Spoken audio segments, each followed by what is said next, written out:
This is Audible.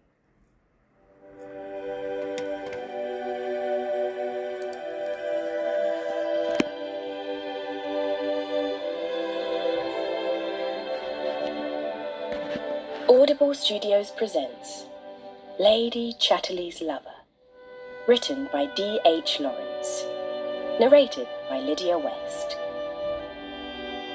Chapter 1. Ours is essentially a tragic age, so we refuse to take it tragically. The cataclysm has happened. We are among the ruins. We start to build up new little habitats, to have new little hopes. It is rather hard work. There is now no smooth road into the future, but we go round or scramble over the obstacles. We've got to live, no matter how many skies have fallen. This was more or less Constance Chatterley's position. The war had brought the roof down over her head, and she had realised that one must live and learn. She married Clifford Chatterley in 1917, when he was home for a month on leave. They had a month's honeymoon. Then he went back to Flanders, to be shipped over to England again 6 months later, more or less in bits. Constance, his wife, was then 23 years old, and he was 29. His hold on life was marvellous. He didn't die, and the bits seemed to grow together again. For 2 years he remained in the doctor's hands. Then he was pronounced a cure and could return to life again, with the lower half of his body, from the hips down, paralysed forever. This was in 1920. They returned, Clifford and Constance, to his home, Rugby Hall, the family seat. His father had died. Clifford was now a baronet, Sir Clifford, and Constance was Lady Chatterley. They came to start housekeeping and married life in the rather forlorn home of the Chatterleys on a rather inadequate income. Clifford had a sister, but she had departed. Otherwise, there were no near relatives. The elder brother was dead in the war. Crippled forever, knowing he could never have any children, Clifford came home to the smoky Midlands to keep the Chatterley name alive while he could.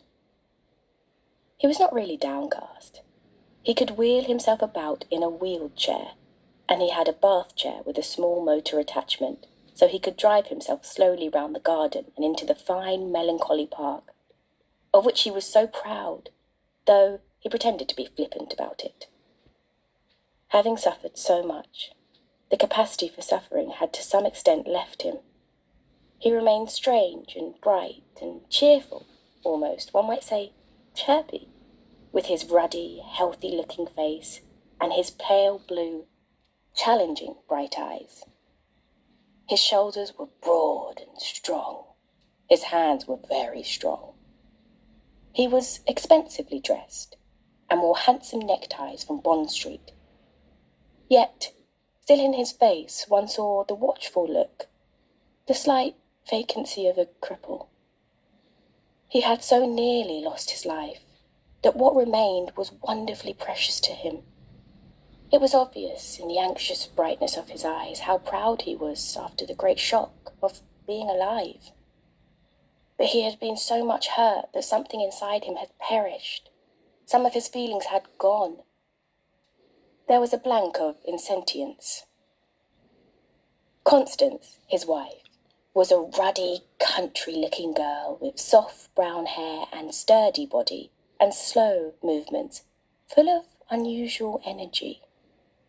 She had big, wondering eyes and a soft, mild voice, and seemed just to have come from her native village. It was not so at all. Her father was the once well-known R.A. old Sir Malcolm Reed. Her mother had been one of the cultivated Fabians in the palmy, rather pre-Raphaelite days. Between artists and cultured socialists, Constance and her sister Hilda had had what might be called an aesthetically unconventional upbringing. They had been taken to Paris and Florence and Rome to breathe in art. And they had been taken also in the other direction, to The Hague and Berlin, to great socialist conventions, where the speakers spoke in every civilized tongue and no one was abashed. The two girls, therefore, were from an early age, not the least daunted by either art or ideal politics. It was their natural atmosphere.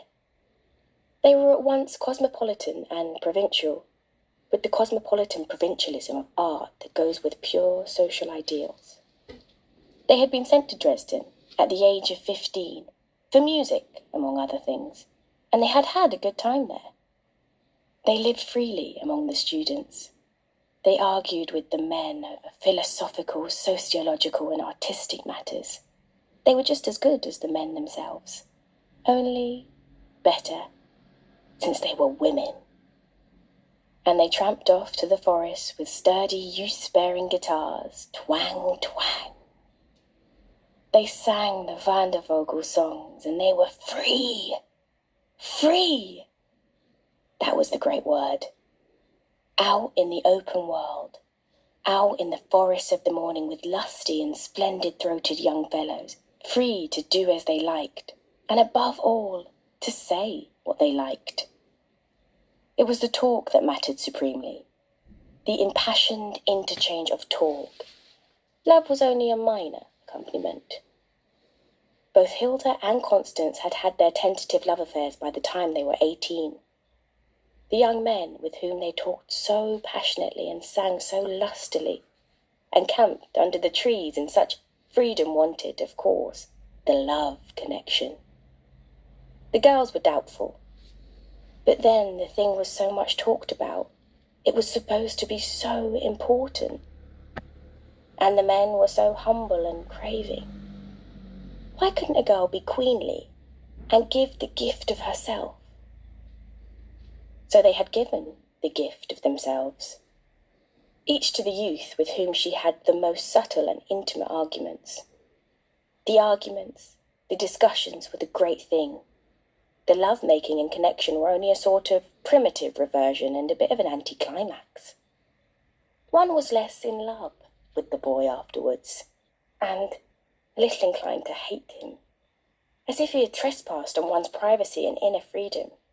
For, of course, being a girl, one's whole dignity and meaning in life consisted in the achievement of an absolute, a perfect, a pure and noble freedom. What else did a girl's life mean? To shake off the old and sordid connections and subjections. And however one might sentimentalize it, this sex business was one of the most ancient, sordid connections and subjections. Poets who glorified it were mostly men. Women had always known there was something better, something higher. And now they knew it more definitely than ever. The beautiful, pure freedom of a woman was infinitely more wonderful than any sexual love. The only unfortunate thing was that men lagged so far behind women in the matter. They insisted on the sex thing like dogs. And a woman had to yield. A man was like a child with his appetites. A woman had to yield him what he wanted, or, like a child, he would probably turn nasty and flounce away and spoil what was a very pleasant connection. But a woman could yield to a man without yielding her inner free self. That, the poets and talkers about sex did not seem to have taken sufficiently into account. A woman could take a man without really giving herself away. Certainly she could take him without giving herself into his power. Rather, she could use this sex thing to have power over him. For she only had to hold herself back in sexual intercourse and let him finish and expend himself without herself coming to the crisis. And then she could prolong the connection and achieve her orgasm and her crisis while he was merely her tool. Both sisters had had their love experience by the time the war came, and they were hurried home. Neither was ever in love with a young man unless he and she were verbally very near. That is, unless they were profoundly interested, talking to one another. The amazing, the profound, the unbelievable thrill there was in passionately talking to some really clever young man by the hour, resuming day after day for months. This they had never realized till it happened. The paradisal promise, "Thou shalt have men to talk to," had never been uttered. It was fulfilled before they knew what a promise it was. And if after the roused intimacy of these vivid and soul-enlightened discussions the sex thing became more or less inevitable, then let it. It marked the end of a chapter. It had a thrill of its own too, a queer, vibrating thrill inside the body, a final spasm of self-assertion, like the last word, exciting, and very like the row of asterisks that can be put to show the end of a paragraph and a break in the theme. When the girls came home for the summer holidays of 1913, when Hilda was 20 and Connie 18, their father could see plainly that they had had the love experience. L'amour avait passe par là, as somebody puts it. He was a man of experience himself and let life take its course. As for the mother, a nervous invalid in the last few months of her life, she wanted her girls to be free and to fulfill themselves. She herself had never been able to be altogether herself. It had been denied her. Heaven knows why, for she was a woman who had her own income and her own way. She blamed her husband. But, as a matter of fact, it was some old impression of authority on her own mind or soul that she could not get rid of. It had nothing to do with Sir Malcolm, who left his nervously hostile, high-spirited wife to rule her own roost, while he went his own way. So the girls were free and went back to Dresden and their music and the university and the young men.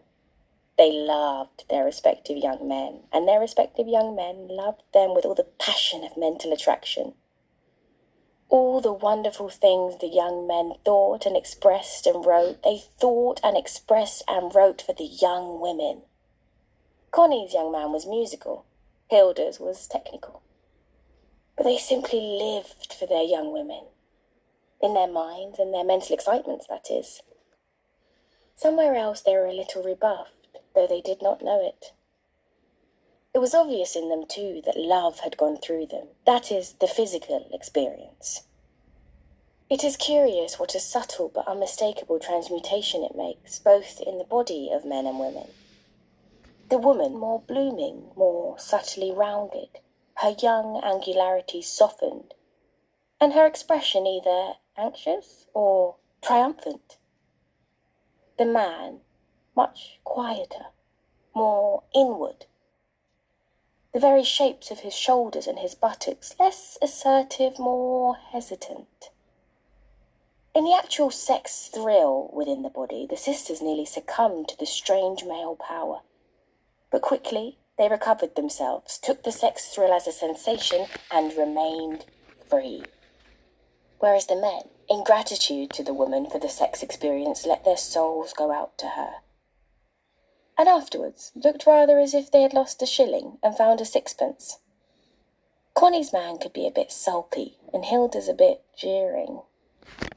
But that is how men are, ungrateful and never satisfied. When you don't have them, they hate you because you won't, and when you do have them, they hate you again for some other reason.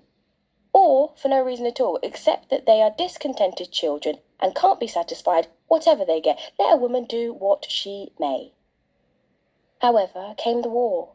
Hilda and Connie were rushed home again after having been home already in May, their mother's funeral.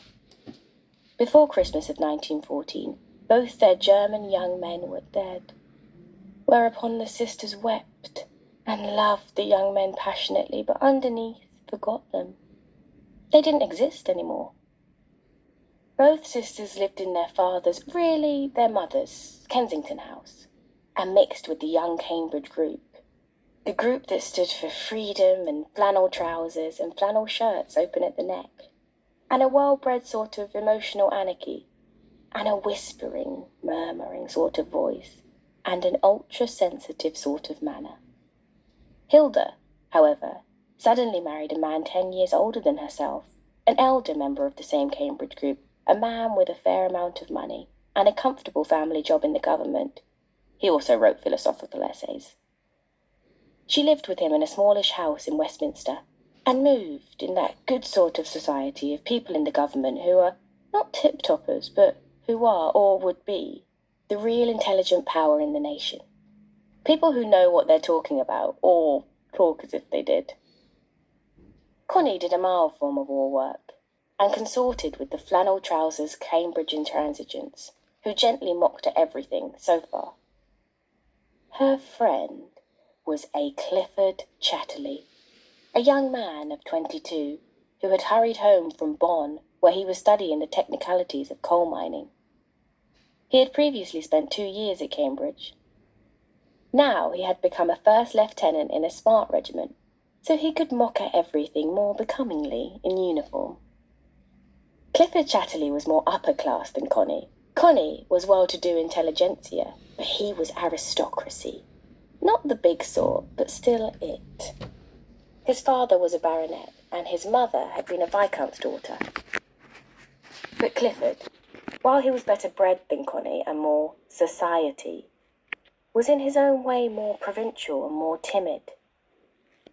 He was at his ease in the narrow, great world that is landed aristocracy society, but he was shy and nervous of all that other big world which consists of the vast hordes of the middle and lower classes and foreigners.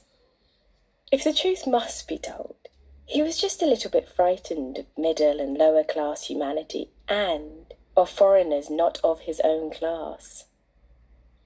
He was, in some paralyzing way, conscious of his own defencelessness, though he had all the defence of privilege, which is curious, but a phenomenon of our day. Therefore, the peculiar soft assurance of a girl like Constance Reed fascinated him. She was so much more mistress of herself in that outer world of chaos than he was master of himself. Nevertheless, he too was a rebel, rebelling even against his class. Or perhaps rebel is too strong a word, far too strong. He was only caught in the general popular recoil of the young against convention and against any sort of real authority. Fathers were ridiculous, his own obstinate one supremely so, and governments were ridiculous, our own wait-and-see sort especially so, and armies were ridiculous, and old buffers of generals altogether, the red-faced Kitchener supremely. Even the war was ridiculous, though it did kill rather a lot of people. In fact, everything was a little ridiculous, or very ridiculous. Certainly everything connected with authority, whether it were in the army, or the government, or the universities, was ridiculous to a degree. And as far as the governing class made any pretensions to govern, they were ridiculous too. Sir Geoffrey, Clifford's father, was intensely ridiculous, chopping down his trees and weeding men out of his colliery to shove them into war, and himself being so safe and patriotic, but also spending more money on his country than he'd got. When Miss Chatterley, Emma, came down to London from the Midlands to do some nursing work, she was very witty, in a quiet way, about Sir Geoffrey and his determined patriotism.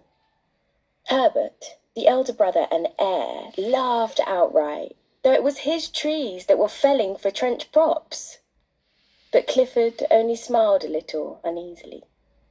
Everything was ridiculous, quite true. But when it came too close and oneself became ridiculous too, at least people of a different class, like Connie, were earnest about something. They believed in something.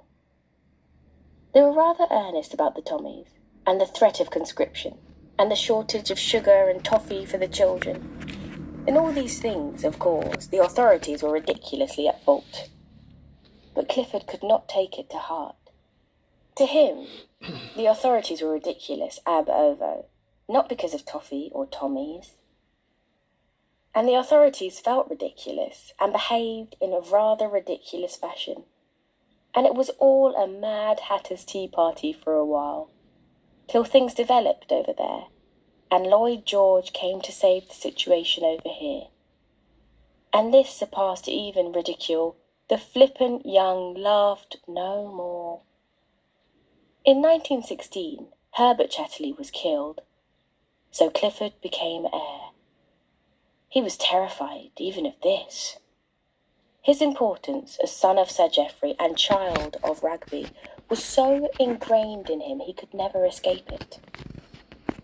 And yet he knew that this too, in the eyes of the vast seething world, was ridiculous.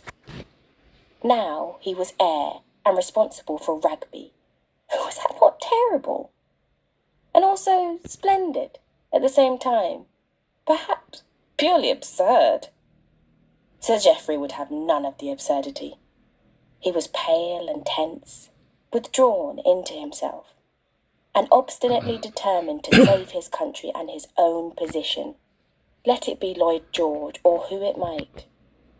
So cut off he was, so divorced from the England that was really England, so utterly incapable, that he even thought well of Horatio Bottomley.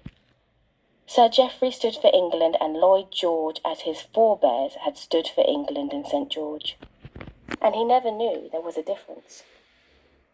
So, Sir Geoffrey fell timber and stood for Lloyd George and England, England and Lloyd George. And he wanted Clifford to marry and produce an heir. Clifford felt his father was a hopeless anachronism. But wherein was he himself any further ahead, except in the wincing sense of the ridiculousness of everything and the paramount ridiculousness of his own position? For willy-nilly he took his baronetcy and Rugby with the last seriousness. The gay excitement had gone out of the war, dead. Too much death and horror. A man needed support and comfort. A man needed to have an anchor in the safe world. A man needed a wife. The Chatterleys, 2 brothers and a sister, had lived curiously isolated, shut in with one another at Rugby, in spite of all their connections. A sense of isolation intensified the family tie, a sense of the weakness of their position, a sense of defencelessness, in spite of, or because of, the title and the land. They were cut off from those industrial Midlands in which they passed their lives, and they were cut off from their own class by the brooding, obstinate, shut-up nature of Sir Geoffrey, their father, whom they ridiculed, but whom they were so sensitive about. The 3 had said they would all live together always, but now Herbert was dead, and Sir Geoffrey wanted Clifford to marry. Sir Geoffrey barely mentioned it. He spoke very little. But his silent, brooding insistence that it should be so was hard for Clifford to bear up against. But Emma said no.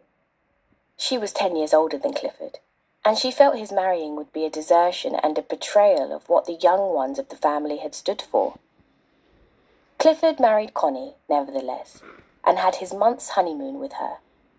It was the terrible year 1917, and they were intimate as 2 people who stand together on a sinking ship. He had been a virgin when he married, and the sex part did not mean much to him. They were so close, he and she, apart from that. And Connie exulted a little in this intimacy which was beyond sex and beyond a man's satisfaction. Clifford, anyhow, was not just keen on his satisfaction, as so many men seemed to be. No, the intimacy was deeper, more personal than that. And sex was merely an accident, or an adjunct, one of the curious, obsolete, organic processes which persisted in its own clumsiness, but was not really necessary. Though Connie did want children, if only to fortify her against her sister-in-law, Emma. But early in 1918, Clifford was shipped home smashed, and there was no child. And Sir Geoffrey died of chagrin. This is literature. Σαν τον Τζεφ Μπέζος δεν έχει.